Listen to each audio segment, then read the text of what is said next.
کے دیکھ تو جو کرتا ہے عطا وہ شہنشاہ وفا ہے درے قلب و بلا جس کے پر کی ہوا سب کو دیتی ہے شفا مرحبا مرحبا سب مرحبا آقا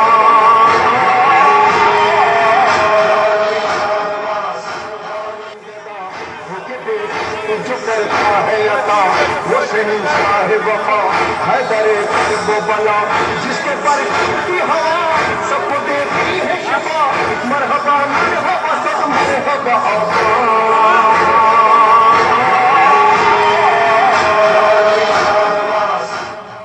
ناظرین اس وقت ہمارے ساتھ علی محمد صاحب موجود ہیں ٹورنٹو کینیڈا سے تشریف لائے ہیں اور اس سفر عشق کا وہ حصہ بنے ہوئے ہیں لاکھوں کروڑوں مومنین کے ساتھ. ان سے ہم جانیں گے کہ ان کے کیا تاثرات ہیں اور کربلا کے اتنا قریب پہنچنے کے بعد کیسا محسوس کر رہے ہیں. السلام علیکم. وعلیکم السلام. مشکل ہے سمجھ سکتا ہوں کہ ان جذبات کو الفاظ میں لے کر آنا اور ناظرین تک پہنچانا، لیکن کوشش کیجئے کہ اگر مختصر الفاظ میں آپ کسی طرح سمجھا سکیں ناظرین کو کہ یہاں پہ موجود ہونا اور اس کی کیا فضیلت ہے اور کیا احساسات ہیں. میں صرف یہ کہوں گا کہ میں بلیو نہیں کرتا کہ میں یہاں پہ ہوں، اس جنت کی طرف جا رہا ہوں اور اٹس لائف ٹائم ڈریم.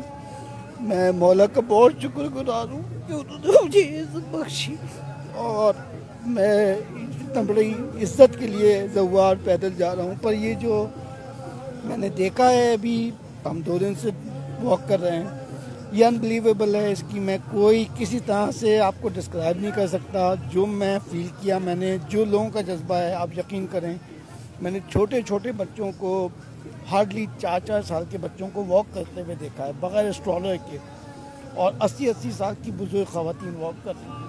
یہ جذبہ حسینی ہے کہ صرف لبیک یا حسین. مولا ہم آپ کی طرف ہیں، مولا ہمیں صرف اپنے غلاموں کے غلاموں میں شمار کیجیے. آمین انشاءاللہ.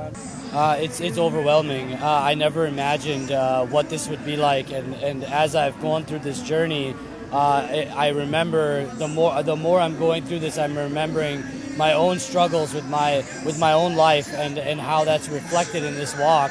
That every step I'm taking, it's as if I'm moving closer to understanding who I am and where I come from. So it's an amazing feeling. I feel like I've already grown so much spiritually just in the short distance we've walked so far. For those who are watching in their homes on television, what do you want to say to them?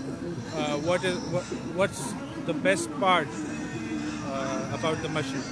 The best part about this is when you get to the point where you're hurting, you know it's difficult to continue on, and you see all the people that are just progressing above and beyond, further than you are.